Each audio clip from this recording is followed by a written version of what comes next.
Hello, hello, English learners. Welcome back to Learn How to Learn English, the podcast where every episode gives you real English and a little push to live better. I'm Emma. And I'm Alex, back again with more stories, more vocabulary, and hopefully a few laughs today, too. Emma, I have to tell you something that happened this morning. Oh no, why are you laughing before you've even said it? Because it's genuinely ridiculous. I was trying to order coffee in English at a new cafe, completely confident. And instead of saying, "Can I get a refill?" I somehow said, "Can I get a reboot?" A reboot? Like a computer? Like a computer. The poor barista just stared at me. I basically asked her to restart me like a broken laptop. Honestly, Alex, that might be the funniest mistake you've told me this year. And here's the thing.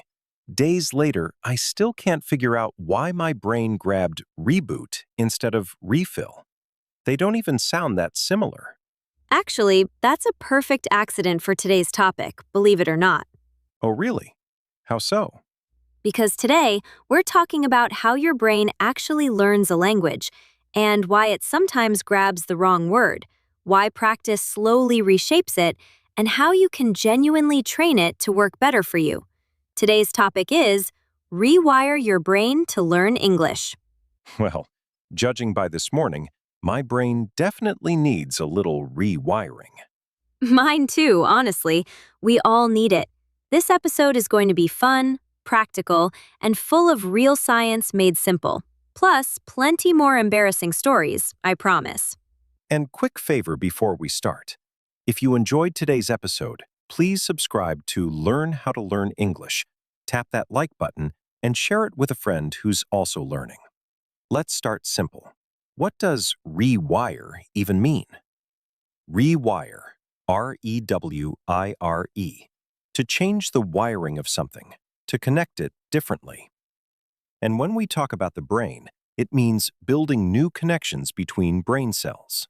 Your brain is full of tiny cells called neurons, and they talk to each other through connections called neural pathways. Neural, N-E-U-R-A-L, relating to nerves or the brain. Pathway, P-A-T-H-W-A-Y, a route, a path something travels along. Every time you learn something new, a word, a habit, a skill, your brain builds a tiny pathway for it. And every time you repeat that thing, the pathway gets stronger, faster, easier to use. Which honestly explains my coffee order too. My brain has walked the path to same order every single day so many times, I don't even think anymore. I just say it automatically. Meanwhile, my brain apparently built a strange little shortcut between refill and reboot, and it decided this morning was the perfect day to use it. A very inconvenient shortcut. The scientific word for this ability, the brain's power to keep changing and building new pathways at any age, is neuroplasticity. Neuroplasticity. Neuroplasticity. The brain's ability to reorganize itself by forming new connections. And here's the genuinely exciting part. Neuroplasticity doesn't disappear when you become an adult. Many people believe language learning only works for children, but that's simply not true. Your brain can rewire itself at any age with the right kind of practice. Alex, can I ask you something? Why do you think learning English sometimes feels so exhausting, even when you're genuinely trying hard? Because my brain apparently prefers reboots over refills, clearly. Besides that, I mean, Honestly, I think it's because my native language pathways are so old and so strong, they're basically a highway. English pathways, meanwhile, feel more like a narrow little dirt road. that's a wonderful way to put it, actually. Your brain naturally prefers highways, fast, easy, familiar, over dirt roads that require effort and attention. It's not laziness, it's efficiency. Efficient. E-F-F-I-C-I-E-N-T. Achieving something with the least possible waste of time or energy. So when I reach for an English word and accidentally grab a word from my native language instead, that's just my brain taking the highway out of habit? Exactly. And here's the encouraging part. Every single time you force yourself down that narrow dirt road instead, on purpose, you widen it a little. Eventually, with enough repetition, that dirt road can become a highway too. So theoretically, one day reboot and refill will finally stop fighting each other in my head? Theoretically, yes. Give it time and a lot more coffee orders. I want to share a story about my own stubborn brain, actually, because I think it's important to admit these struggles too. Years ago, I tried learning Spanish, and for months, I simply could not remember the difference between two very similar words, Which words? embarazada and embarrassed. I assumed they meant the same thing, obviously. They sound almost identical. Oh no, I think I know where this is going. You do. I was at a dinner with new Spanish-speaking friends, trying to say I felt embarrassed about something small, and instead, I confidently announced to the entire table that I was pregnant. You did not. I absolutely did. Complete silence at the table, followed by someone very kindly explaining my mistake, followed by the entire table laughing for what felt like 10 minutes straight. Emma, that's incredible. Truly incredible. It was mortifying in the moment, but honestly, I never made that mistake again. Not once. That single embarrassing dinner rewired my brain faster than months of quiet studying ever did. Why do you think that happened? Why did one embarrassing moment work better than repetition alone? Because emotion strengthens memory. When something is attached to strong feeling, embarrassment, laughter, surprise, your brain marks it as important and holds on to it much more tightly. Plain repetition works, but repetition plus emotion works even faster. So basically, you're saying we should all try to embarrass ourselves more often for the sake of learning? I mean, I'm not going to recommend it on purpose, but when it happens naturally, and it will, don't be too hard on yourself.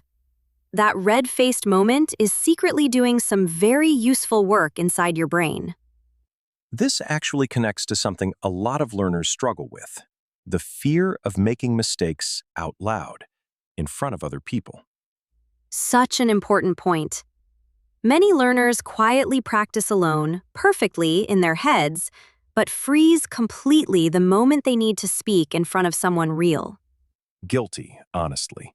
For years, I would rehearse entire sentences in my head before saying them out loud, terrified of getting laughed at. And did staying silent help your brain rewire faster? Absolutely not. If anything, it slowed me down completely. My reboot instead of refill moment this morning only happened because I've finally stopped being afraid to just talk and let mistakes happen. That's such a valuable shift. Your brain doesn't build strong pathways from silent, perfect thoughts. It builds them from actual use, speaking, writing, listening, even when it's messy and occasionally hilarious. There's a lovely phrase for this. Mistakes aren't proof you're failing. They're proof your brain is actively rewiring itself. Mistakes aren't proof you're failing. They're proof your brain is actively rewiring itself. I love that one. I should probably get that printed on a t-shirt, given how many mistakes I make weekly. At this point, Alex, you might need the whole wardrobe. Let's talk about repetition itself, because it's honestly the true engine behind rewiring. Every single time you use a new word or pattern, you're not just remembering it, you're physically strengthening that pathway. Is there a difference between just seeing a word once versus actually using it several times? A huge difference. Passive exposure, just reading or hearing something once, barely builds the pathway at all. But active use, actually saying it, writing it, using it in a real sentence, strengthens it dramatically faster. That explains why I can recognize hundreds of English words while reading, but struggle to actually pull them out of my brain while speaking. Exactly. Recognizing a word is a weak, thin pathway. Producing that same word yourself, out loud, builds a much thicker, stronger one. Which probably explains why reboot came out so smoothly this morning. I've clearly used tech vocabulary far more often than cafe vocabulary lately. There it is, your own personal proof of the whole theory, delivered fresh this morning, with a confused barista as a witness. I really did provide excellent research material today, didn't I? Let's talk about immersion, too, because I know a lot of our listeners ask about this. Immersion, Immersion,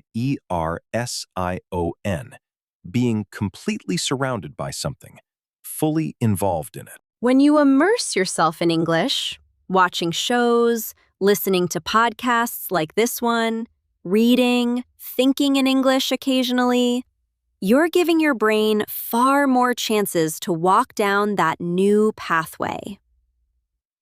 Does it need to be perfect immersion, like moving to an English-speaking country? Not at all. And that's honestly great news.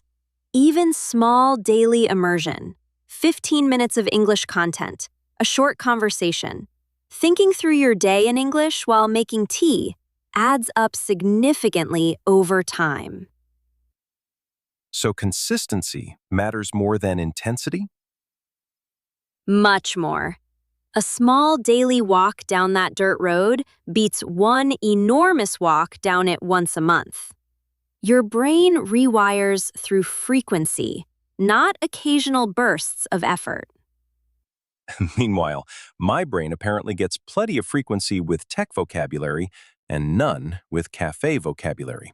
So, lesson learned. I clearly need a more balanced diet of English. A balanced vocabulary diet. I like that. Maybe today's homework should genuinely include one polite trip to a cafe. Can I ask you something a little strange, Alex? Have you ever dreamed in English? Actually, yes. And it was such a bizarre experience the first time it happened. Tell me everything. I dreamed I was ordering food. Of course, food again. And in the dream, I was speaking English completely naturally. No translating in my head at all. Just talking. And how did that feel looking back? Honestly, I woke up almost proud of myself. Which sounds ridiculous, being proud of something my sleeping brain did without my permission. Not ridiculous at all, actually. Dreaming in a new language is a genuinely well-known sign that your brain is rewiring itself at a deeper level. Why does that happen specifically during sleep? While you sleep, your brain quietly reviews and organizes everything you learned that day, strengthening useful pathways and clearing away ones you don't need. Some researchers believe dreaming in a new language shows those pathways have become strong enough to activate even without your control. So it's basically my brain doing homework while I'm completely unconscious? In a way, yes. Free overtime, and it doesn't even complain about it. I should really thank my brain more often. It clearly works harder than I give it credit for. It really does. And honestly, if you're a learner listening right now who hasn't dreamed in English yet, don't worry, it's not a race. It simply means your brain hasn't reached that particular stage yet, and that's completely fine. Besides, judging by my reboot incident this morning, my brain still has plenty of daytime rewiring left to finish first. Fair point. One step at a time, Alex. One step at a time. Speaking of embarrassing stories, can I tell you about my very first job interview conducted fully in English? Please, go ahead. I have a feeling this is going to be good. I was so nervous. I had memorized this one impressive sentence. I am highly motivated and detail-oriented. I practiced it probably 100 times the night before. Okay, sounds solid so far. Very professional. It was, until the actual interview, when my nervous brain completely rewired that sentence in real time, live, and what came out instead was, I am highly motivated and detail-oiled. Detail oiled? Like literally covered in oil? Detail-oiled. The interviewer paused, smiled politely, and asked very kindly, oiled or oriented? Did you get the job? Somehow, yes. I think my ability to laugh at myself right there in the room actually helped more than the sentence itself would have. That's such a great point, actually. Being able to laugh, recover, and keep going often matters far more than getting every single word perfect. And you can bet that pathway is permanently rewired now. I will never, ever confuse oriented and oiled again, as long as I live. One incredibly memorable job interview, apparently worth 1,000 quiet vocabulary drills. I want to share one more story, a slightly different kind. Not embarrassing this time, just honestly inspiring. My friend Layla started learning English at 45, after never really studying it seriously before. That's a wonderful age to start something completely new. She used to say her brain felt too old and too stubborn for a new language. For the first few months, she barely spoke a full sentence out loud, too nervous, too convinced she'd sound foolish. What changed for her? She joined a small weekly conversation group, mostly beginners like herself. And slowly, week by week, she forced herself to speak, mistakes and all. She told me later that the turning point was laughing, genuinely laughing at her own terrible pronunciation of the word squirrel. Squirrel. That word trips up so many learners. Apparently, she said something closer to skirl for months, and one day, the whole group gently corrected her together, laughing kindly, and she finally heard the difference clearly. And after that? Something shifted. She said once she allowed herself to be laughed with instead of fearing being laughed at, learning suddenly felt lighter, almost enjoyable instead of terrifying. That's such an important difference. Laughed with, not laughed at. It completely changes how safe a mistake feels. Exactly. 2 years later, Layla now runs that same conversation group herself, welcoming other nervous beginners exactly the way she once was welcomed. Her brain clearly finished quite a bit of rewiring along the way. It clearly did. And it proves something important. Age was never really the obstacle. Fear of mistakes was. Once that fear softened, everything else followed naturally. Okay, one more story. I promise this is the last one, but it's too good to skip. Alex, at this point, I think we should rename the episode Alex's Greatest Hits. Fair enough.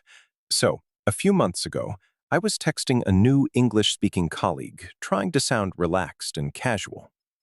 Okay, casual texting. Dangerous territory for autocorrect.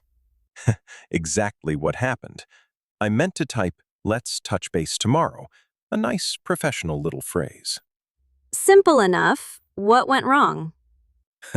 Autocorrect, combined with my own tired typing, turned it into, "Let's touch base tomorrow." Bass? Like the fish or the instrument? I have no idea which one autocorrect imagined, honestly. My colleague replied asking if we were starting a band. Were you? Not that I know of. I had to send an extremely awkward follow-up message explaining I meant bass, not bass. Did they find it funny? Thankfully, yes. We actually joke about the band to this day. It somehow made our working relationship warmer, weirdly enough. That's such a good example of something we touched on earlier. A mistake, paired with a little laughter, becomes a shared memory instead of just an awkward moment. Completely. And I promise you, I have never typed touch base carelessly since. That pathway is fully, permanently rewired. At this point, Alex, your autocorrect alone deserves an award for services to language education. Honestly, it probably does more teaching than some textbooks. There's actually a small lesson hiding here, too. Technology can help rewire your brain, but it can just as easily create brand new, hilarious pathways you never asked for. A very accurate description of my phone, yes. But even that has value. Every strange autocorrect mistake you catch and correct is still your brain paying closer attention, still quietly learning. True. I definitely read messages more carefully now before hitting send. Which is its own small rewiring success story, even if it started with an accidental invitation to join a band. A band called Touch Base. I'm almost tempted to make it real now. Please don't. Stick to English lessons, Alex. Fair enough. Back to vocabulary it is. Okay, let's get practical. How can our listeners actually use all of this today to genuinely start rewiring their own brains for English? First, speak out loud, even alone. Even if it feels silly talking to your empty room, speaking activates far more of your brain than silent reading ever will. Second, repeat new words in full sentences, not alone. A single word barely builds a pathway. A full sentence, used in context, builds a much stronger, more useful one. Third, don't fear mistakes. Actually welcome them a little. Every mistake, especially the embarrassing ones apparently, is your brain actively rewiring itself in real time. Fourth, build small daily habits instead of occasional long study sessions. 15 focused minutes daily beats 3 exhausted hours once a week, every single time. Fifth, attach emotion to your learning wherever you can. Funny stories, personal conversations, topics you genuinely care about, they all rewire faster than boring, forgettable textbook sentences. And sixth, surround yourself with real English, not just perfect textbook English. Podcasts, conversations, shows, even confused baristas reacting to accidental reboots. Real, messy language builds real, flexible pathways. I would like it officially noted that I have personally contributed 2 entire case studies to today's episode. Duly noted, Alex. Future listeners, you're welcome for his sacrifice. Word tour time. Let's review today's best vocabulary. First word, rewire. To change the connections in something, especially the brain. Learning a new language rewires parts of your brain. Next, neural pathway, a route brain cells use to communicate. Repeating a word strengthens its neural pathway. Next, neuroplasticity. The brain's ability to reorganize and form new connections. Neuroplasticity means adults can still learn new languages well. Next, Efficient. Achieving something with the least waste of time or energy. The brain prefers efficient, familiar habits. Next, immersion. Being fully surrounded by and involved in something. Daily immersion in English speeds up learning. Next, passive. Not actively involved, simply receiving. Passive listening alone won't build strong pathways. Next, mortifying. Extremely embarrassing. Her dinner table mistake was mortifying, but unforgettable. And last, consistency. Doing something regularly and reliably over time. Consistency matters more than occasional bursts of effort. 8 useful words today, and at least 2 very entertaining stories to remember them by. Before we close, I want to say this clearly. Every mistake you've ever made in English, every reboot instead of refill, every accidental confession of pregnancy, every oiled interview answer, none of it means you're failing. It means your brain is doing exactly what it's designed to do. Noticing, adjusting, rewiring, slowly turning dirt roads into highways, one attempt at a time. And honestly, looking back, almost every English mistake I've ever laughed about later became a word or phrase I never got wrong again. That's the secret hiding inside today's whole episode. You don't need a perfect brain to learn a language. You just need a brain willing to keep trying, keep repeating, and occasionally keep laughing at itself. So next time you make an embarrassing mistake in English, don't shrink away from it. Let it happen. Laugh if you can, and trust that somewhere inside your head, a tiny pathway just got a little bit stronger. Your brain is far more capable of change than you probably give it credit for. Give it time, give it repetition, and give it permission to occasionally make you laugh at yourself along the way.